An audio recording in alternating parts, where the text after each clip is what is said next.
চাঁদের আলোর মতো শান্ত সুন্দর একটা শহর, কিন্তু বাইরে থেকে সবকিছু সুন্দর মনে হলেও এই শহরের বুকে দিনের পর দিন একটু একটু করে জমা হচ্ছিল এক রহস্যের পাহাড়। হঠাৎ এক তরুণীর নিখোঁজ সংবাদ খুলে দেয় সে রহস্যের দ্বার। কোনো এক অজানা কারণে পৃথিবী থেকে চিরতরে হারিয়ে গেছে একটা নাম, একটা জ্যান্ত মানুষ। কোথাও পাওয়া যাচ্ছিল না তার হদিস। সে সময় শহরে আসে নতুন একজন পুলিশ অফিসার। তদন্ত শুরু হতেই অফিসার বুঝতে পারে এই হারিয়ে যাওয়া রহস্য কেবল একটা মেয়ের না, এই রহস্যের ভেতরে লুকিয়ে আছে আরও অসংখ্য মেয়ের নাম। প্রতিটা নিখোঁজ মেয়ের নামের সাথে জড়িয়ে আছে আরেকটা করে নিখোঁজ নাম। কিন্তু মেয়েগুলো কোথায় হারিয়ে যাচ্ছে? কে তাদের চিহ্ন মুছে দিচ্ছে পৃথিবী থেকে? বলছিলাম সম্প্রতি মুক্তিপ্রাপ্ত মুভি ভাগওয়াত চ্যাপ্টার 1 রাক্ষসের কথা। তাহলে চলুন শুরু করা যাক আজকের মুভির এক্সপ্লেনেশন। সঙ্গে রয়েছে আমি নুসরাত জাহান। সময়টা ছিল 2009 সালের অক্টোবর মাস। ভারতের উত্তরপ্রদেশের রবার্টসগঞ্জ নামের একটা শহরে হঠাৎ করেই নিখোঁজ হয়েছে একটা মেয়ে। মেয়েটার নাম পুনাম। পুনামের পরিবার অনবরত কল করে যাচ্ছিল তাকে, কিন্তু ফোনটা সুইচ অফ দেখায়। অনেক খোঁজাখুঁজির পরও কোথাও পায় না পুনামকে। পুনামের ভাইয়েরা সন্দেহ করে পুনাম হয়তো তার প্রেমিক আব্দুলের সাথে পালিয়েছে। তাই ওরা স্থানীয় পলিটিক্যাল লিডার ব্রিজেসের সাথে ব্যাপারটা শেয়ার করে। ব্রিজেস তার লোকদের মাধ্যমে আব্দুলের একটা বন্ধুকে তুলে নিয়ে আসছে। এরপর তাকে মারধর করে জিজ্ঞেস করে আব্দুল কোথায়। সে বলে আব্দুল তো মুম্বাই চলে গেছে। পুনামের ভাই জিজ্ঞেস করে আমাদের পুনামকে নিয়ে পালিয়ে গেছে তাই না? আব্দুলের বন্ধু অস্বীকার করে বলে আব্দুল একা গেছে। বিভিন্নভাবে চেষ্টা করার পরেও পুনামকে না পেয়ে পুনামের পরিবার রবার্টসগঞ্জ পুলিশ স্টেশনে একটা মিসিং কমপ্লেইন করে। কিন্তু পুলিশ এই কেসে একদমই আগ্রহী দেখায় না। অনেকদিন পেরিয়ে যাওয়ার পরেও পুনামের কোনো খোঁজ না পাওয়ায় পুনামের ভাইরা ব্রিজেসের পার্টির লোকদের সাথে নিয়ে পুলিশ স্টেশনের বাইরে আন্দোলন করতে শুরু করে। একটা পর্যায়ে আন্দোলনকারীরা পুলিশের উপর হামলা করার চেষ্টাও করে। পরিস্থিতি অনেক বেশি খারাপ হয়ে যায়। সাধারণ একটা মেয়ের হারিয়ে যাওয়া নিয়ে ব্রিজেসের পার্টির এত মাতামাতি করার কারণ হলো সামনে ইলেকশন। তাই সাধারণ মানুষের সাপোর্ট পাওয়ার জন্য ব্রিজেস সাধারণ মানুষের জন্য একটি বেশি দায়িত্ববোধ দেখাচ্ছে। অন্যদিকে লখনৌ ক্রাইম ব্রাঞ্চের একজন অফিসারের বিরুদ্ধে রিপোর্ট এসেছে অফিসার পুলিশ হেফাজতে থাকা এক ক্রিমিনালকে মেরে তার হাড়গোড় ভেঙে দিয়েছে। এই অফিসার হচ্ছে এসিপি বিশ্বাস ভাগওয়াত। ক্রাইম আর ক্রিমিনালদের ব্যাপারে অভিজ্ঞ হলেও সমস্যা একটাই, ভাগওয়াত নিজের রাগ কন্ট্রোল করতে পারে না। মাঝে মাঝে তার হাতে মার খেয়ে আহত হয় ক্রিমিনালরা। তবে এবারের ব্যাপারটা একটু বেশি সিরিয়াস। ক্রিমিনালের অবস্থা এত বেশি খারাপ হয়েছে যে সিনিয়র অফিসার ভাগওয়াতকে ডেকে রাগারাগি করে বলে ক্রিমিনালের মেডিকেল রিপোর্টে এসেছে শরীরের 4টা আর পাঁজরের 2টো হাড় একেবারে ভেঙে গেছে। ভাগওয়াত বলে আমি মারিনি, আমি তো শুধু কলার ধরেছিলাম। ক্রিমিনাল পালানোর চেষ্টা করার সময় সিঁড়ি থেকে পড়ে হাড় ভেঙেছে। সিনিয়র অফিসার বলে সিঁড়ি থেকে পড়লে কখনো পাঁজরের হাড় ভাঙে না, আর তোমার বিরুদ্ধে এর আগেও এমন কমপ্লেইন এসেছে, এটা ফার্স্ট না। এখানে আমাদের দেখানো হয় ভাগওয়াত নিজেই ক্রিমিনালকে মেরে তারপর সিঁড়ি থেকে ফেলে দিয়েছে। যাই হোক, সিনিয়র অফিসার সিদ্ধান্ত নেয় ভাগওয়াতকে সাসপেন্ড করবে, কিন্তু ডিসিপি সিনিয়র অফিসারদের রিকোয়েস্ট করে সাসপেনশনের বদলে ট্রান্সফারের ব্যবস্থা করে। সিনিয়র অফিসাররা ভাগওয়াতকে ক্রাইম ব্রাঞ্চ থেকে সরিয়ে তাকে ট্রান্সফার করায় সোজা গ্রামের পুলিশ স্টেশনে। ডিসিপি ভাগওয়াতকে জানায় তার ট্রান্সফার হয়েছে রবার্টসগঞ্জ পুলিশ স্টেশনে। রবার্টসগঞ্জের নাম শুনেই ভাগওয়াত বলে প্লিজ স্যার, এখানে পাঠাবেন না, আমার জন্য এটা অনেক বড় একটা শাস্তি হয়ে যাবে। ডিসিপি বলে আমি অনেক কষ্টে তোমার সাসপেনশন আটকে রেখেছি, তাই যেখানে ট্রান্সফার হয়েছ মেনে নাও। তুমি যতদিন নিজের রাগ কন্ট্রোল করে শিখবে না ততদিন এভাবেই তোমাকে শাস্তি পেতে হবে। তুমি যেটাকে প্যাশন মনে করো সেটা আসলে পাগলামি। প্যাশন আর পাগলামির মধ্যে পার্থক্য বুঝতে হবে তোমাকে। নিজের ভালোর জন্য নিজেকে শুধরে নেওয়ার চেষ্টা করো। ইচ্ছা না থাকা সত্ত্বেও ভাগওয়াতকে রবার্টসগঞ্জ পুলিশ স্টেশনেই জয়েন করতে হয়। ভাগওয়াত তার স্ত্রী আর মেয়েকে নিয়ে চলে যায় রবার্টসগঞ্জে। শহরে ঢুকতে না ঢুকতেই পুনাম মিসিং কেস নিয়ে চলতে থাকা গণ্ডগোলের খবর পৌঁছে যায় ভাগওয়াত আর তার স্ত্রী জাহ্নবীর কানে। জাহ্নবী হেসে বলে তুমি না বলেছিলে রবার্টসগঞ্জ খুব শান্ত শহর? ভাগওয়াত বলে আমাকে এমনটাই বলা হয়েছে। স্ত্রী সন্তানকে কোয়ার্টারে পৌঁছে দিয়ে ভাগওয়াত রাতের বেলায় চলে যায় পুলিশ স্টেশনে, এটা জানার জন্য যে কে এই পুনাম, যার জন্য এত গণ্ডগোল হচ্ছে শহরে। একজন জুনিয়র অফিসার জানায় পুনাম এই শহরের একজন সাধারণ মেয়ে। 5 অক্টোবর বাড়ি থেকে 5,000 টাকা আর কিছু গহনা নিয়ে শাড়ি নিয়ে পালিয়েছে। এটা একটা সাধারণ কেস, বোঝাই যাচ্ছে কোনো ছেলের সাথে পালিয়ে গেছে। পুনামের বড় বোন এখন অবিবাহিত। বোনের বিয়ের অপেক্ষায় থাকলে বয়স পেরিয়ে যেত, তাই হয়তো পালিয়ে গেছে। তখন একজন কনস্টেবল বলে মেয়েটা নাকি সারা রাত জেগে জেগে ফোনে কথা বলতো। ভাগওয়াত জিজ্ঞেস করে মেয়েটার ফোনের কল রেকর্ড নিশ্চয়ই আপনাদের কাছে আছে, দেখে বলুন কার সাথে কথা বলতো। জুনিয়র অফিসার বলে কল রেকর্ড নিশ্চয়ই আগে কিছুক্ষণ শুনতে পেয়েছি, এখনও জানি না কার সাথে এত কথা বলতো। আসলে ইলেকশনের সময় তো, তাই ইনভেস্টিগেশন করতে সময় লাগছে। ভাগওয়াত রেগে গিয়ে বলে এসব নেতাদের নেতাগিরি এখন আর চলবে না, কাল সকাল হতেই তোমাদের নেতা আর পুনামের পরিবারকে পুলিশ স্টেশনে হাজির করাবে। এরপর ভাগবত পুনামের কল লিস্টে চেক করতে শুরু করে। সে একটা সন্দেহজনক নম্বর খুঁজে পায়। ভাগবত সেটা মার্ক করে রাখে। পরদিন সকালে ব্রিজেসের লোকেরা আবারও পুলিশ স্টেশনের বাইরে আন্দোলন শুরু করে। ভাগবতের কথা মতো ভাগবত পুলিশ স্টেশনে পৌঁছানোর আগেই জুনিয়র অফিসার ব্রিজেস আর পুনামের বাবা ভাইকে পুলিশ স্টেশনে হাজির করানো হয়।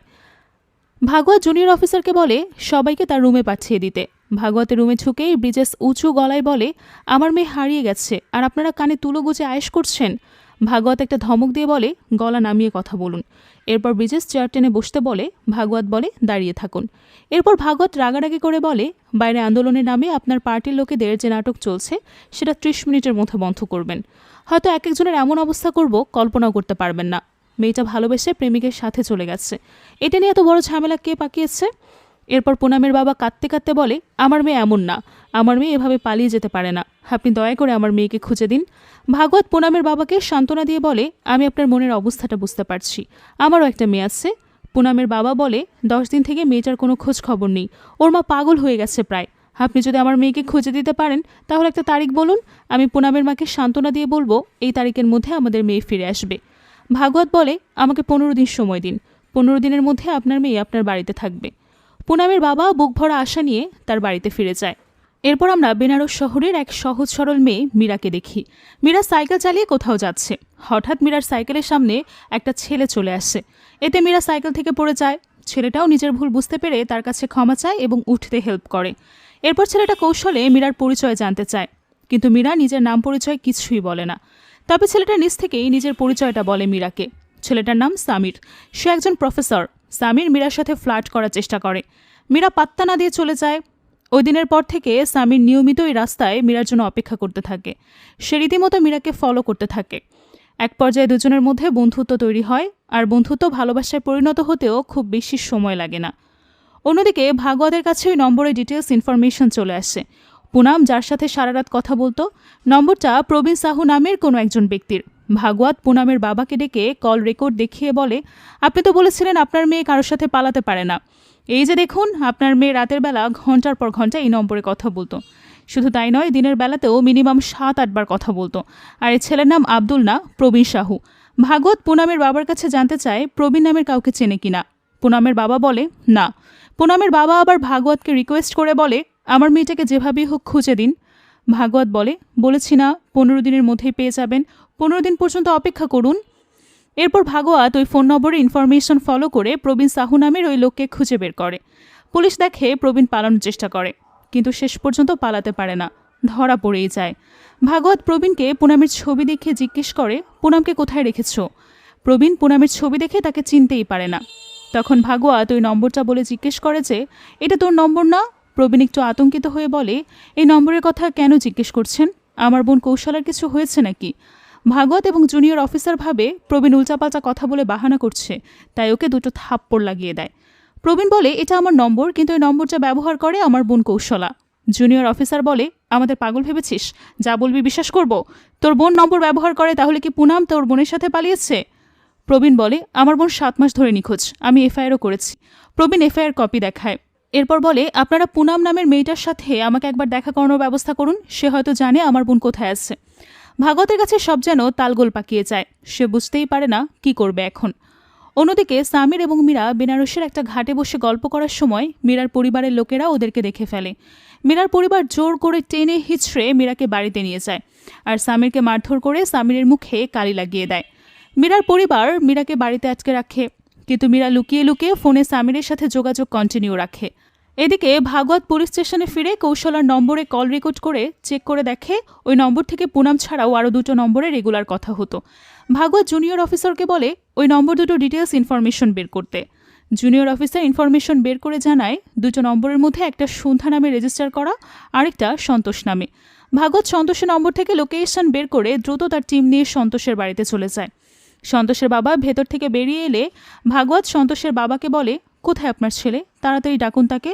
সন্তোষের বাবা বলে, আরে বাহ, আপনারা জিজ্ঞেস করছেন কোথায় সন্তোষ? প্রথমত সন্তোষ কোনো ক্রিমিনাল না যে ওকে এভাবে ডাকাডাকি করবেন। সে অনেক সম্মানিত একটা মানুষ, স্কুলের বাচ্চাদের পড়াতো সে। আর দ্বিতীয়ত আমি জানি না সে কোথায় আছে। 1 বছর ধরে আমার মেয়েটা নিখোঁজ। পুলিশের দায়িত্ব ওকে খুঁজে বের করা। আপনারা আমার মেয়েটাকে খুঁজে বের করা তো দূরে থাক, এটাও জানেন না সে ছেলে না মেয়ে। আসলেই আপনারা মহান। ভাগবত অনেক বিব্রত হয়ে যায়। সে ভাবতেও পারেনি এমন একটা সিচুয়েশনে পড়তে হবে। ভাগবত হতাশ হয়ে সেখান থেকে বেরিয়ে টিম নিয়ে চলে যায় সন্ধ্যাকে খুঁজতে। সন্ধ্যার বাড়িতে গেলে জানতে পারে সন্ধ্যা অনেকদিন আগেই একটা ছেলের সাথে পালিয়ে গেছে। এরপর ইনভেস্টিগেশন করতে গিয়ে ভাগবত, নিশু, মালতী, পূজাসহ আরও কয়েকজন মেয়ের সন্ধান পায় যারা প্রেমিকের সাথে পালিয়ে গিয়ে নিখোঁজ হয়েছে। ভাগবত বুঝতে পারে মেয়েগুলো তাদের প্রেমিকের সাথে পালায়নি, বরং তাদেরকে গায়েব করা হয়েছে। ভাগবত সন্দেহ করে এই মেয়েদের মধ্যে কোনো না কোনো কানেকশন অবশ্যই আছে। জুনিয়র অফিসার বলে এমনটা তো নাও হতে পারে, এসবের পিছনে অন্য কোনো ঘটনাও তো থাকতে পারে। ভাগবত জানতে চায় কি হতে পারে। জুনিয়র অফিসার বলে বহু বছর আগে সিক্রি নামের একটা জায়গায় এরকম একটা ঘটনা ঘটেছিল। 13 থেকে 14 বছর বয়সী বেশ কয়েকজন মেয়ে নিখোঁজ হয়েছিল সে সময়। অনেক খোঁজাখুঁজির পরেও কাউকে পাওয়া যায়নি। এরপর একদিন পূজার সময় 3 জন মেয়ের শুধুমাত্র কাপড় খুঁজে পাওয়া গিয়েছিল। তখন সবাই বুঝতে পেরেছিল এগুলো কোনো তান্ত্রিকের কাজ। কথিত আছে এক নপুংসক লোক তন্ত্রবিদ্যার মাধ্যমে নিজের পুরুষত্ব ফিরে পাওয়ার জন্য একের পর এক কিশোরী মেয়েকে বলি দিয়েছে। আবার কেউ কেউ বলে মেয়েগুলো কোথাও বিক্রি করে দেওয়া হয়েছে। ভাগবত বলে ঘটনাটা 1984 সালের। ওই 8 জন মেয়ের মধ্যে কেউ আর ফিরে আসেনি। ওদের মধ্যে একজন ছিল আমার ছোট বোন। ওর বয়স তখন 13 বছর ছিল আর আমার 17 বছর। আমার বোন চিরতরে হারিয়ে গেছে। এসব বলতে বলতে ভাগবত অনেক ইমোশনাল হয়ে যায়। পরদিন একজন কনস্টেবল এসে জানায় সন্ধ্যা নামের মেয়েটা বাড়ির ক্যালেন্ডারে একটা নম্বর পাওয়া গেছে। সে নম্বরটা কবিতা শাস্ত্রী নামের একটা ফটোগ্রাফার। মানজুয়ারি নামের একটা জায়গায় কবিতার দোকান আছে। কবিতার দোকানে খোঁজ নিলে পুলিশ জানতে পারে সে একটা বিয়ের শুট করার জন্য নেপালে গেছে। তাই বাধ্য হয়ে ভাগবত কবিতার ফিরে আসার জন্য ওয়েট করতে থাকে। এদিকে এই মানজুয়ারি হচ্ছে উত্তরপ্রদেশের সবথেকে বড় রেড লাইট এরিয়া। ভাগবত এবার বুঝতে পারে যে সেসব মেয়েদের মধ্যে যে কানেকশন খুঁজে বেড়াচ্ছে সেই কানেকশন হয়তো এই মানজুয়ারিতেই আছে। ভাগবতের সন্দেহ হয় এই নিখোঁজ মেয়েগুলো হয়তো কোনো প্রস্টিটিউশন র্যাকেটের কাছে ফেসে গেছে। মেয়েগুলোকে হয়তো রেড লাইট এরিয়ায় বিক্রি করে দেওয়া হয়েছে। রেড লাইট এরিয়া ভালোভাবে সার্চ করলে সবাইকে খুঁজে পাওয়া যাবে। ভাগবত তার টিমকে বলে পুরো রেড লাইট এরিয়ার প্রত্যেকটা কোনোভাবে খুঁজে বের করতে। কিন্তু তন্ন তন্ন করে খুঁজেও পুলিশ নিখোঁজ মেয়েদের মধ্যে কাউকেই খুঁজে পায় না। তবে পুলিশ একজন দালালকে তুলে নিয়ে আসে। তাকে জিজ্ঞাসাবাদ করলে দালাল বলে আমাদের রেড লাইট এরিয়ায় কোনো লোকাল মেয়ে কাজ করে না, আমরা অনেক দূর দূরান্ত থেকে নিয়ে আসি। লোকাল মেয়েদের নিয়ে আসা অনেক রিস্কি। মেয়েদের পরিবারের কেউ কোনোভাবে জেনে গেলে আমাদের জ্যান্ত ছাড়বে না, তাই সবসময় দূর থেকে আনা হয়। ভাগবত এবার ওই দালালকে প্রচুর মারে আর বলে তাই বলে ছোট ছোট মেয়েদের নিয়ে এই সমস্ত বিজনেস করবি? আজকের পর থেকে কোনো বাচ্চাকে এই বিজনেসে নামানোর কথা চিন্তাও করবি না। ভাগবতের মনে পড়ে যায় তার ছোট বোনের কথা। হয়তো তার সাথেও এমন কিছু হয়েছে। ওই দিন সারা রাত সে ঘুমাতে পারে না। অন্যদিকে সামির মীরার সাথে দেখা করে তাকে বিয়ের জন্য প্রপোজাল দেয়। মীরা অনেক অবাক হয়ে যায়। সামির বলে আমার নতুন চাকরি হয়েছে এলাহাবাদে, অফিস থেকে থাকার জন্য বড় বাংলো দেবে, তোমাকে ছাড়া এসব আমার কাছে মূল্যহীন। এসব কথা শুনে মীরাও মনে মনে বিয়ে করে সংসারী হওয়ার স্বপ্ন দেখতে শুরু করে। এদিকে কিছুদিন পরে কবিতা নেপাল থেকে ফিরে আসে। এই সংবাদ পাওয়া মাত্র ভাগবত তার টিম নিয়ে কবিতার বাড়িতে পৌঁছে যায়। কবিতার বাড়িতে তখন শুধুমাত্র কবিতা আর তার ছোট্ট ছেলে ছিল। ভাগবত কবিতাকে একটা কল লিস্ট দেখিয়ে বলে চন্দাপাল নামে রেজিস্টার করা একটা নম্বর থেকে রেগুলার কথা হয় কবিতার। কবিতা অস্বীকার করে বলে আমি কোনো চন্দাকে চিনি না। তখন ভাগবত কবিতার ফোন নিয়ে চন্দার নম্বরটা টাইপ করে দেখতে পায় নম্বরটা কবিতার ফোনে সুরাজ নামে সেভ করা। ভাগবত জিজ্ঞেস করে চন্দার নাম্বার সুরাজ নামে কেন সেভ করা? কে এই সুরাজ? কবিতা বলে সে আমার বন্ধু, 1 বছর আগে বন্ধুত্ব হয়েছিল, অনেকদিন থেকে তার সাথে কোনো যোগাযোগ নেই। ভাগবত জিজ্ঞেস করে কোথায় আছে এই সুরাজ? কবিতা বলে ওর ব্যাপারে আমি বেশি কিছু জানি না, শুধু জানি কোনো একটা জায়গার টিচার সে। ভাগবত মনে করে কবিতা মিথ্যে বলছে। কবিতা বলে আমি একদম সত্যি বলছি। সুরাজ একদিন আমার দোকানে কিছু ছবি ডেভেলপ করতে এসেছিল, তখনই প্রথম পরিচয় হয়েছে। ভাগবত ছবিগুলো দেখতে চায়। কবিতা ছবিগুলো দেখিয়ে বলে সুরাজ ছবি ডেভেলপ করতে দিয়েছিল ঠিকই, কিন্তু কখনো ছবিগুলো নেয়নি। ভাগবত দেখে ছবিগুলো র্যান্ডম কিছু জায়গার ছবি, বিশেষ কিছু না। ভাগবত আবারও হতাশ হয়ে পড়ে। একটা ক্লু খুঁজে বের করতে গেলে সেটার সাথে আরেকটা নতুন রহস্য বেরিয়ে আসছে। ভাগবত বুঝতে পারে না কিভাবে এর শেষ খুঁজে পাবে। অন্যদিকে সামির মীরাকে নিয়ে একটা রেস্টুরেন্টে যায়। সেখানে সে মীরাকে বলে এভাবে লুকিয়ে লুকিয়ে দেখা করতে আর ভালো লাগে না, চলো আমরা পালিয়ে যাই। মীরা এভাবে হুট করে পালিয়ে যেতে চায় না। মীরা বলে একবার আমার বাবা মায়ের সাথে বিয়ের ব্যাপারে কথা বলে দেখি, রাজি তো হতেও পারে। সামির বলে তোমার ফ্যামিলি কখনো আমার সাথে তোমার বিয়ে দিতে রাজি হবে না, পালানো ছাড়া আমাদের আর কোনো উপায় নেই। মীরা কাঁদতে শুরু করে। পরের দিন শুরু হয় দশরা উৎসব। মীরা শেষবারের মতো তার পরিবারের সাথে উৎসব পালন করে। উৎসব শেষে মীরা কাউকে কিছু না বলে সামিরের সাথে পালিয়ে যায়। সামির দেবলোক নামের একটা লঞ্চে উঠে মীরাকে নিয়ে। মীরা তার পরিবারের কথা মনে করে কাঁদতে শুরু করে। তখন সামির মীরাকে স্বাভাবিক করার জন্য বলে, তুমি তো বাড়ি থেকে একটা লাল শাড়ি নিয়ে এসেছো, পরে দেখাও তো আমাকে। মীরার তার কথা মতো শাড়ি পরে দেখায়। অন্যদিকে পুলিশ মালতী আর সন্ধ্যার ফোনের ইএমআই নম্বর থেকে জানতে পারে একজনের ফোনে একটা নতুন নম্বর অ্যাক্টিভ হয়েছিল। পুলিশের নম্বর ট্রেস করে সিমের মালিককে তুলে নিয়ে আসে। ছেলেটা জানায় ওই ফোনটা তার বন্ধুর। তার বন্ধুকে তুলে নিয়ে আসলে সে বলে ফোনটা সে কুড়িয়ে পেয়েছে। এই দুই বন্ধুর মধ্যে একজনের বাইকের সাথে একটা স্কুটারে ধাক্কা লেগেছিল। সেসবে স্কুটারের মালিকের সাথে এই দুই বন্ধুর একটু হাতাহাতি হয়। হাতাহাতির সময় স্কুটারের মালিকের পকেট থেকে ফোনটা পড়ে যায়। সেই ফোনটাই ওরা কুড়িয়ে নিয়েছে। ভাগবতের ব্যাপারে একটু সন্দেহ হয়। ভাগবতের মনে পড়ে সুরাজ কাভি তাকে যে ছবিগুলো ডেভেলপ করতে দিয়েছিল, সেই ছবিগুলোর মধ্যে একটা ছবিতে ভাগবত একটা স্কুটার দেখেছিল। ভাগবত ছেলে দুটোকে ওই স্কুটারের ছবি দেখালে ছেলে দুটো বলে, হ্যাঁ এই স্কুটারটাই তো ছিল। ভাগবত স্কুটারের নম্বর থেকে স্কুটারের মালিকের ডিটেলস ইনফরমেশন বের করে। স্কুটারের মালিকের নাম রাজকুমার সিরাথিয়া।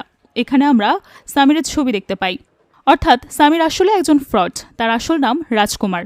ভাগবত সন্দেহ করে এই রাজকুমার হয়তো সমস্ত মেয়েদের নিখোঁজ হওয়ার সাথে জড়িত। ভাগবত কাবিতাবকে ডেকে রাজকুমারের ছবিটা দেখিয়ে জিজ্ঞেস করে চেনে কিনা। কাবিতা বলে এটাই তো সুরাজ। ভাগবত এবার অনেকটা শিওর হয়ে যায় আসল কালপ্রিট এই রাজকুমার।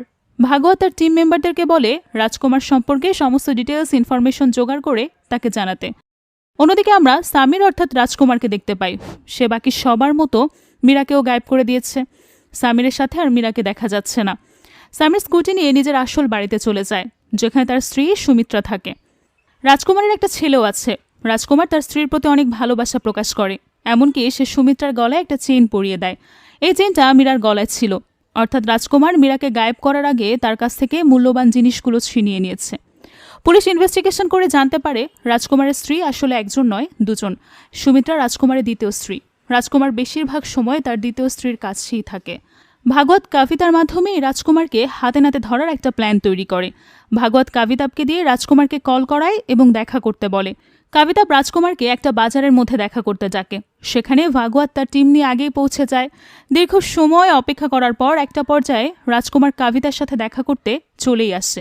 কিন্তু কিছুক্ষণের মধ্যেই রাজকুমার বুঝে যায় পুলিশ তাকে ফলো করছে, তাই সে পালানোর চেষ্টা করে।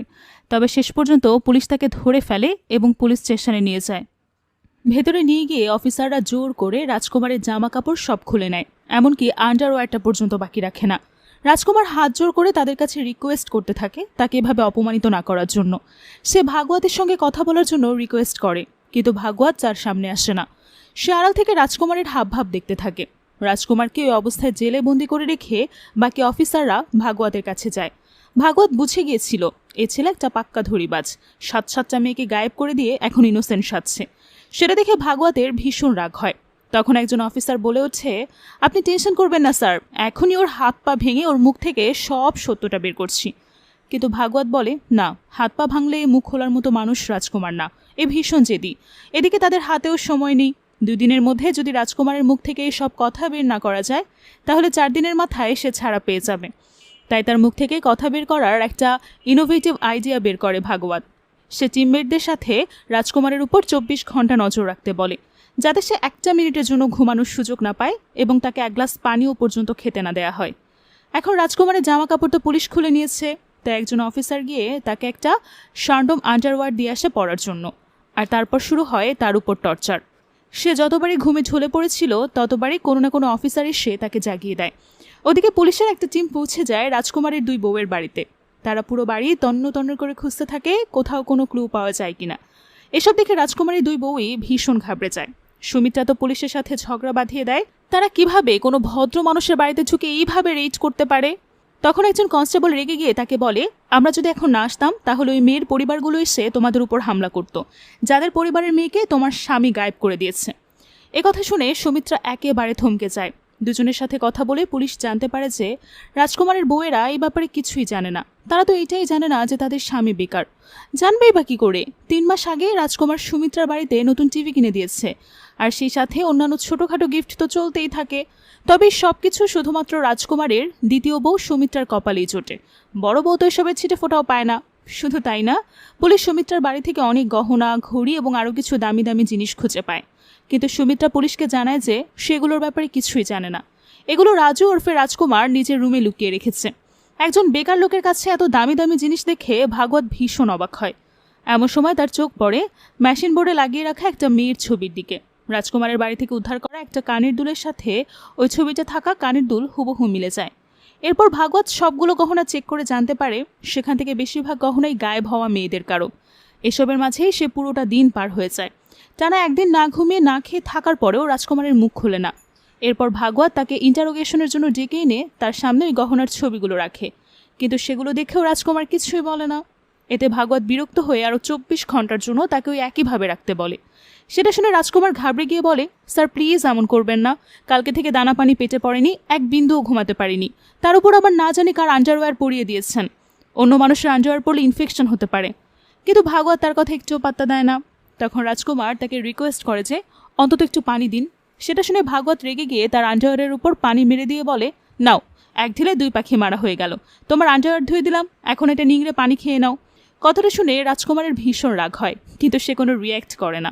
এখন রাজকুমারের মুখ থেকে তো কিছু বেরোবে না, তাই ভাগবত এবার তার 2 বউকে ধরে নিয়ে এসে জেরা করতে শুরু করে যে তাদের সামনে এত কিছু করে ফেলেছে, তারা কেন এসবের কিছু জানে না। কিন্তু 2 ওয়াইফ কেউ এটার কোনো উত্তর দিতে পারে না। তখন ভাগবত তাদেরকে ভয় দেখানোর জন্য বলে, সমস্যা নেই, তোমরা 3 জনই তো এবার জেলে যাবে, সেখানে গিয়ে সব কিছু ভেবে চিনতে তারপর উত্তর দিও। একথা শুনে প্রথম ওয়াইফ ঘাবড়ে গিয়ে বলে উঠছে, আমরা কেন জেলে যাব, আমরা তো কিছুই করিনি। তার মুখে আমরা কথাটা শুনে সুমিত্রা বলে উঠছে, আমরা বলে সম্পর্ক বানানোর চেষ্টা করছো কেন, তোমার আর তোমার স্বামীর সাথে আমার কোনো সম্পর্ক নেই। এমনিতেও হিন্দু বিয়ের রীতি অনুযায়ী প্রথম ওয়াইফ থাকাকালীন দ্বিতীয় বিয়ে করা অ্যালাউড না, তার মানে তোমার স্বামীর সাথে আমার কোনো কানেকশন নেই। সেটা শুনে প্রথম ওয়াইফ বলে উঠছে, মাসের মধ্যে 25 দিন থাকে তোমার সাথে, আর এখন সে শুধু আমার স্বামী হয়ে গেল। এসব নিয়ে দুজনের মধ্যে বেশ কথা কাটাকাটি হয়। তখন ভাগবত সুমিত্রাকে ওই গহনাগুলোর ব্যাপারে জিজ্ঞেস করে, কারণ গহনাগুলো তো তার বাড়ি থেকেই পাওয়া গেছে। তখন সুমিত্রা তাকে স্পষ্ট জানিয়ে দেয় যে ওই গহনাগুলো তার নিজের। রাজকুমার বা তার কেস নিয়ে সুমিত্রার কোনো মাথা ব্যথা নেই, তার মাথা ব্যথা শুধু গহনা নিয়ে, সেগুলো পেয়ে গেলেই হবে। তার কথা শুনে ভাগবত বুঝে যায় সুমিত্রা শুধুমাত্র টাকার জন্যই রাজকুমারকে বিয়ে করেছে, আর তাই আগে ওয়াইফ আছে জানা সত্ত্বেও তার কিছুই আসে যায় না। সে সাথে সে এটাও বুঝতে পারে যে এই কেসের সাথে আসলেই রাজকুমারের ওই 2 ওয়াইফের কোনো কানেকশন নেই, তাই ভাগবত তাদেরকে চলে যেতে বলে। তারা যখন একে একে রাজকুমারের সেলের সামনে দিয়ে যাচ্ছিল, তখন রাজকুমার সুমিত্রাকে দেখে ছটফট করতে শুরু করে। তাকে বোঝানোর চেষ্টা করতে থাকে যে সে কোনো অন্যায় করেনি, সুমিত্রা যেন তাকে ভুল না বুঝে। এমনকি সে তার প্রথম ওয়াইফকেও রিকোয়েস্ট করতে থাকে যেন সে সুমিত্রাকে একটু বুঝিয়ে বলে, কিন্তু সুমিত্রা তার দিকে একটা বারও ফিরে তাকায় না। ভাগবত দূর থেকেই সব কিছু পর্যবেক্ষণ করে। সে বুঝে যায় সুমিত্রা রাজকুমারকে ভালো না বাসলেও রাজকুমার তাকে প্রচণ্ড ভালোবাসে, আর এই ভালোবাসাই হবে তার ট্রাম্প কার্ড। এরপর সে আবারও রাজকুমারকে ডেকে পুনামের ব্যাপারে জিজ্ঞেস করে, কিন্তু রাজকুমার পুনামকে চিনতে অস্বীকৃতি জানায়। তখন ভাগবত তাকে ভয় দেখাচ্ছে সে যদি সত্যিটা ভালোভাবে স্বীকার না করে তাহলে তার নামে হিউম্যান ট্রাফিকিং এবং মেয়েদেরকে নিয়ে প্রস্টিটিউশন করানোর অপরাধে জেলে ঢুকিয়ে দেবে। রাজকুমার বলে, আমি এসব বাজে বাজে কাজ করি না। ভাগবত বলে, তাহলে নিশ্চয়ই সুমিত্রা করে। রাজকুমার বলে, সুমিত্রার এসবের সাথে কোনো কানেকশন নেই। ভাগবত বলে, আমাদের কাছে তোমাদের বিরুদ্ধে প্রমাণ আছে। গাফফার নামের একজন সাক্ষী দিয়েছে যে তুমি আর তোমার ওয়াইফ সুমিত্রা মিলে পুনামকে তার কাছে বিক্রি করতে গিয়েছো। এটা যদি কোর্টে পেশ করা হয় তাহলে তুমি আর তোমার ওয়াইফ দুজনেই লম্বা সময়ের জন্য জেলে পচে মরবে। তাছাড়া সুমিত্রা তো তোমাকে ভালোবাসছে না, অযথা তার জন্য এত আবেগ কেন তোমার? জানো ও কি বলেছে? ও বলেছে তোমার কি হলো না হলো তাতে কিছুই আসে যায় না, তার শুধু গহনা দরকার। কিন্তু রাজকুমার তার কথা, সুমিত্রা তাকে অনেক ভালোবাসে। সেটা শুনে ভাগবত বলে, দেখো তুমি হচ্ছ ডাল গোস্ত লাভার, কিন্তু সুমিত্রার কাছে তোমার দাম শুধুমাত্র একদানা জিরার মতো, সে তোমাকে একটুও পাত্তা দেয় না। এই কথা শুনে রাজকুমার রেগে গিয়ে ভাগবতের কলার চেপে ধরে।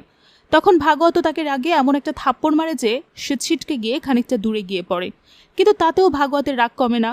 সে গিয়ে রাজকুমারের গলা চেপে ধরে। সবাই সেটা দেখে ভীষণ ঘাবড়ে যায়। রাজকুমারের দম বন্ধ হয়ে আসতে শুরু করলে সে বাঁচার জন্য ছটফট করে।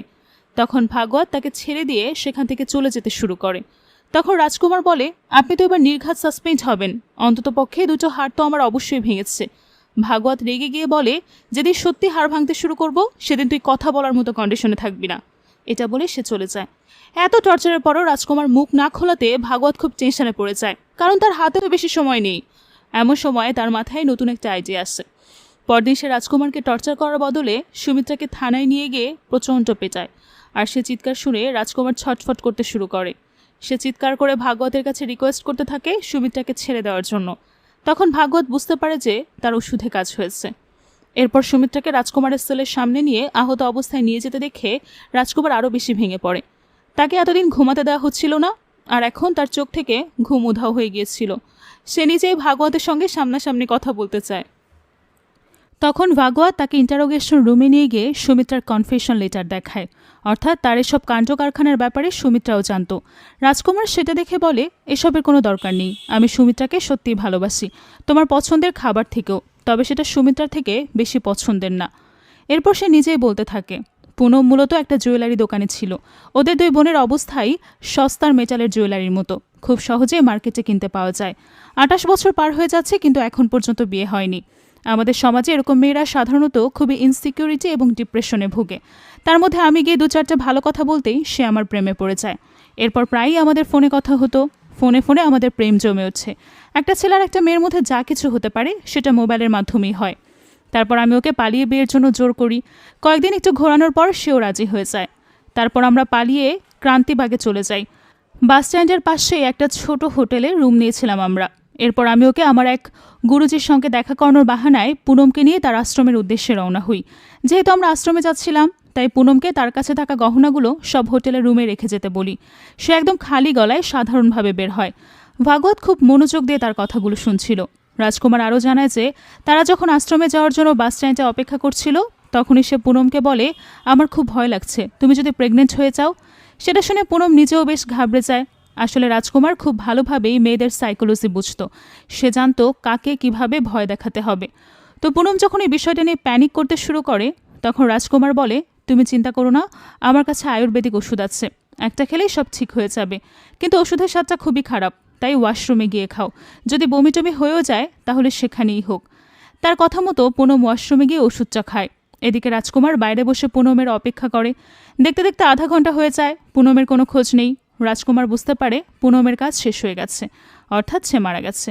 এরপর সে সেখান থেকে বেরিয়ে সোজা সুমিত্রার কাছে চলে আসে। রাজকুমারের কথাগুলো শুনে ভাগবত একটু অবাক হয় যে ওই ওষুধ এমন কী ছিল যে খাওয়ার সাথে সাথেই পুনম মারা গেল। তখন রাজকুমার তাকে জানায় যে সেটা আসলে কোনো আয়ুর্বেদিক মেডিসিন না, সায়ানাইডের ট্যাবলেট ছিল। এটা শুনে ভাগবত সহ তার টিমের সবাই হতবাক হয়ে যায়।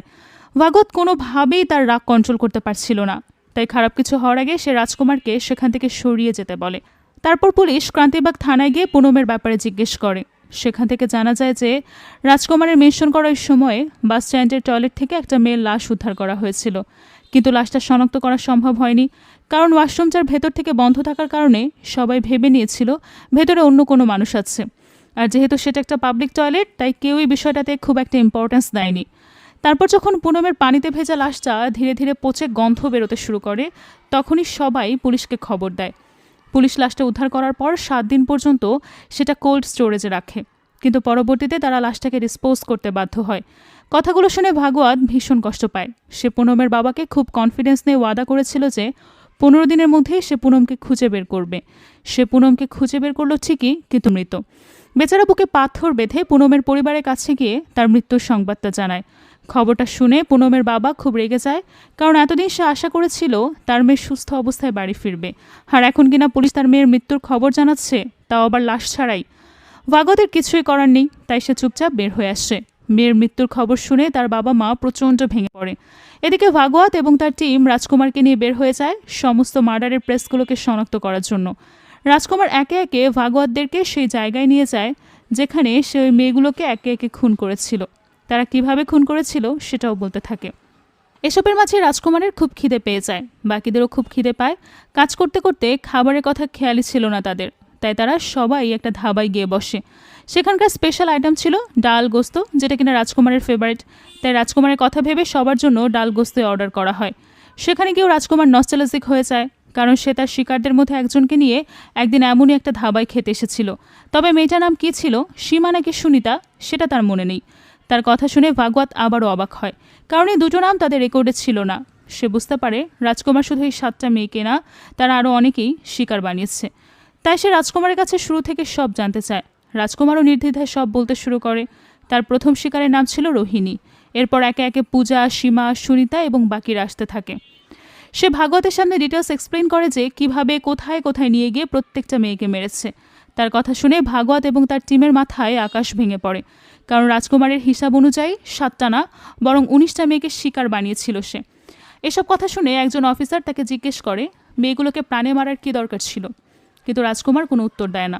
তখন ভাগবত রেগে গিয়ে রাজকুমারকে বলে, তুই জানিস তুই কি, তুই হচ্ছিস একটা রাক্ষস। কিন্তু রাজকুমার তার কথায় বিন্দুমাত্র পাত্তা দেয় না, সে তো মজা করে ডালগোস্ত খায়। পরদিন ভাগবত তাকে কোর্টে পেশ করার জন্য সঙ্গে নিয়ে কোর্টের উদ্দেশ্যে রওনা হয়। যাওয়ার সময় রাজকুমার বলে, স্যার আমি রাক্ষস না, আমি হলাম বাজ পাখি। বাজ পাখির গড় আয়ু 75 বছর, কিন্তু 35-এর পরে তার ডানা দুর্বল হয়ে যায়, শক্তি হারিয়ে ফেলে। তখন সে একটা নির্জন জায়গায় গিয়ে তার ডানাগুলোকে ভেঙে ফেলে আর নতুন ডানা গজানোর অপেক্ষা করে। ডানা গজাতে মোটামুটি 1 মাস সময় লাগে।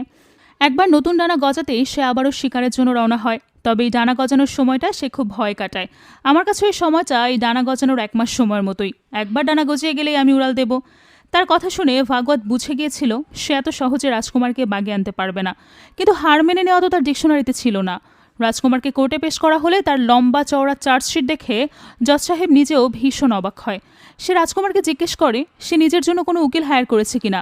রাজকুমার বলে, অলরেডি সবাই আমাকে অপরাধী হিসেবে মেনে নিয়েছে, তাই এরকম সিচুয়েশনে আমি কোনো উকিলের উপর ভরসা করতে পারি না, নিজেই নিজের কেস লড়ব।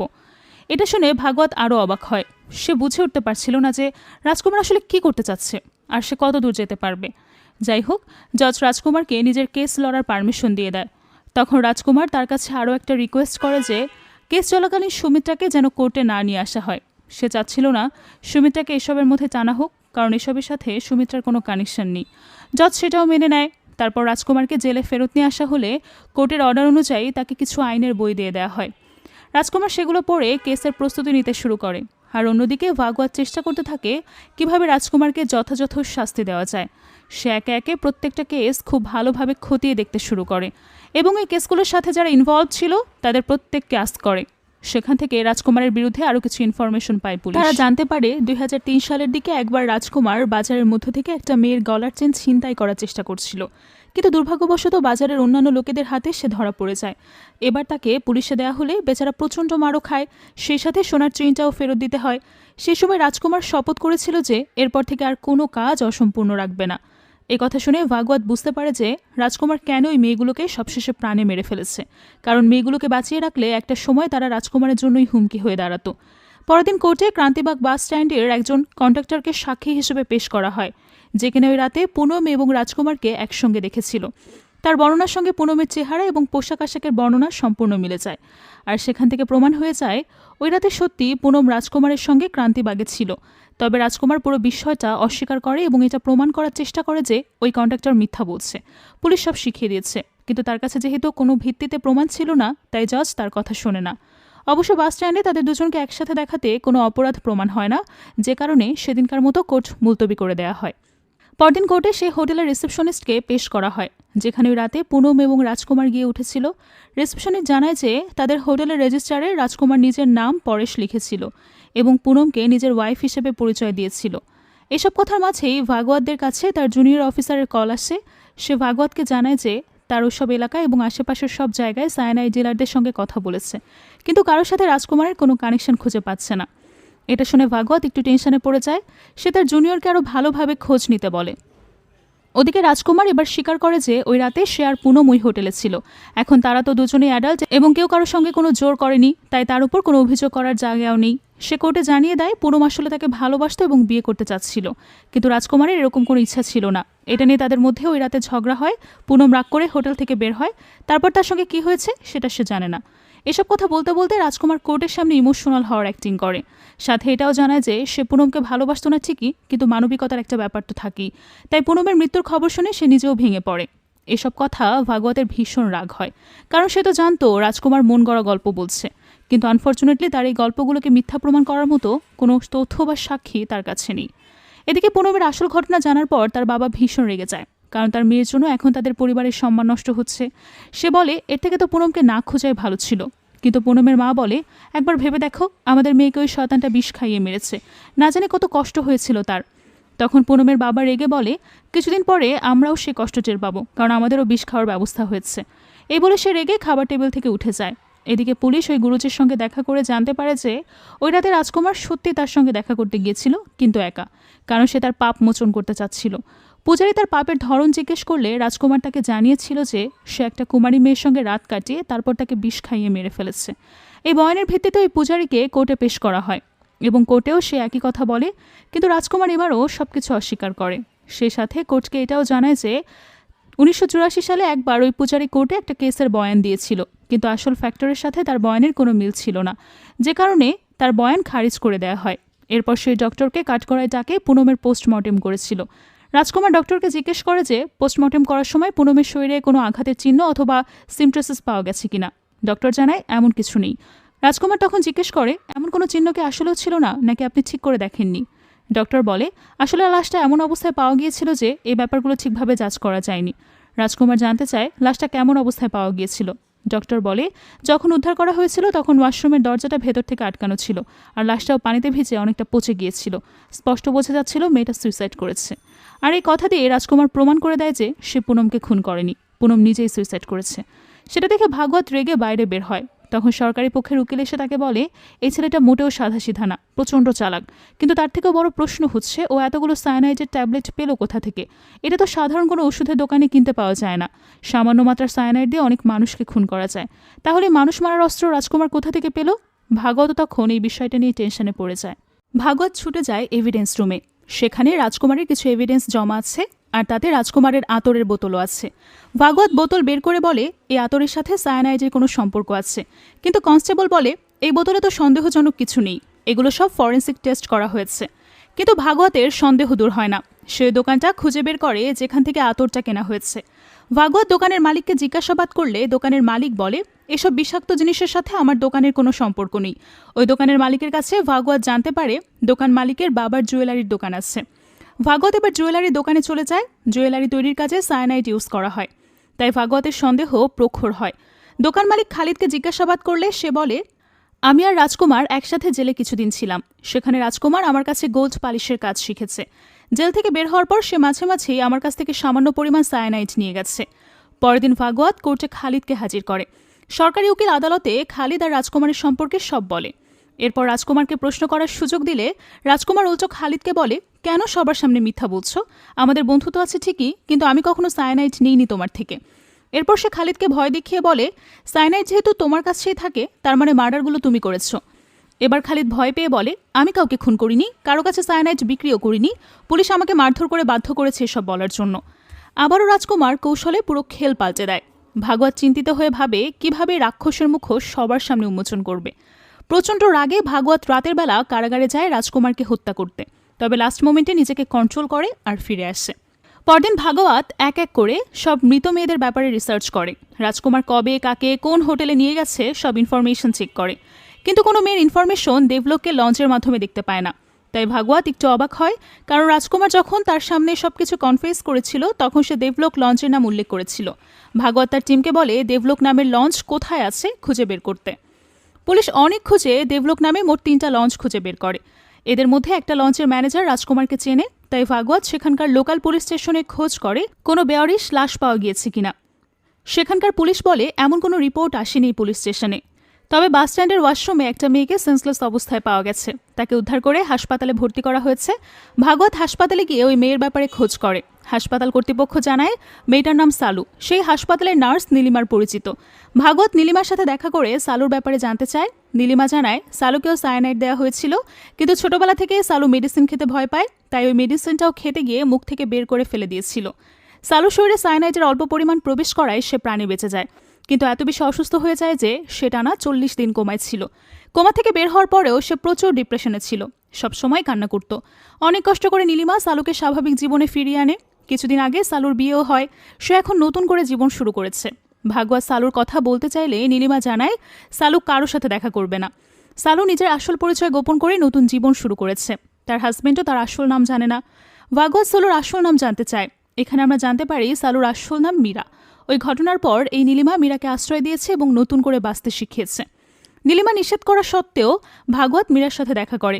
মীরা ভাগবতকে সব বলে। মীরা বলে আমার জীবনে অনেক স্বপ্ন ছিল, কিন্তু এই রাক্ষস সব শেষ করে দিয়েছে। এখন আমি সবসময় আতঙ্কে থাকি, যদি কেউ আমার অতীত জেনে যায় আমার জীবন আবারও শেষ হবে। ভাগবত বলে আতঙ্ক তো ক্রিমিনালের হওয়া উচিত, তুমি কোনো অপরাধ করনি, তুমি কেন ভয় পাও? আমি বুঝতে পারছি তুমি কোর্টে সাক্ষী দিতে পারবে না, ঠিক আছে, কিন্তু নিজেকে এভাবে শাস্তি দেওয়া বন্ধ করো, জীবনকে নিজের মতো উপভোগ করো। একথা বলে ভাগওয়াত চলে যায়। তবে সে একটা প্যাকেট মীরার কাছে রেখে যায়। মীরা প্যাকেজ খুলে দেখে সেখানে সেই সমস্ত মেয়েদের ছবি যাদেরকে রাজকুমার সায়ানাইড দিয়ে হত্যা করেছে। এসব দেখে মীরা কাঁদতে শুরু করে। মীরা সিদ্ধান্ত নেয় আর চুপ থাকবে না, শুধুমাত্র তার একটা বয়ান রাক্ষসটাকে উচিত শিক্ষা দিতে পারে, তাই সে ডিসিশন নেয় কোর্টে সাক্ষী দেবে। এরপর কোর্টের কার্যক্রম শুরু হলে মীরা কোর্টে চলে যায়। মীরাকে দেখে রাজকুমার হতবাক হয়ে যায়। সে কল্পনাও করতে পারেনি মীরা এখনও জীবিত। মীরা আদালতে তার সাথে ঘটে যাওয়ার সমস্ত ঘটনা জানায়। আদালতে প্রমাণ হয়ে যায় পুনাম সহ মোট ১৯ জন মেয়েকে রাজকুমার সায়ানাইড দিয়ে হত্যা করেছে। মুখোশ খুলে যায় ভয়ানক এই রাক্ষসের, যে নিজের বিকৃত মস্তিষ্কের চাহিদা পূরণ করতে ১৯টা নিরপরাধ মেয়ের জীবন কেড়ে নিয়েছে। আদালতে রাজকুমারের কঠিন শাস্তির রায় দেওয়া হয়। এরপরে রাজকুমার হাইকোর্টে আপিল করে জামিনের জন্য, কিন্তু ভাগওয়াত আর মীরা রাজকুমারের প্রতিটি পদক্ষেপ ব্যর্থ করে দেয়। শেষ পর্যন্ত শাস্তি নিশ্চিত হয় মানুষরূপী রাক্ষসের। তো এই ছিল আজকের মুভির গল্প। কেমন লেগেছে অবশ্যই কমেন্টে জানাতে ভুলবেন না। সঙ্গে থাকার জন্য অসংখ্য ধন্যবাদ জানিয়ে আজকের মতো বিদায় নিচ্ছি।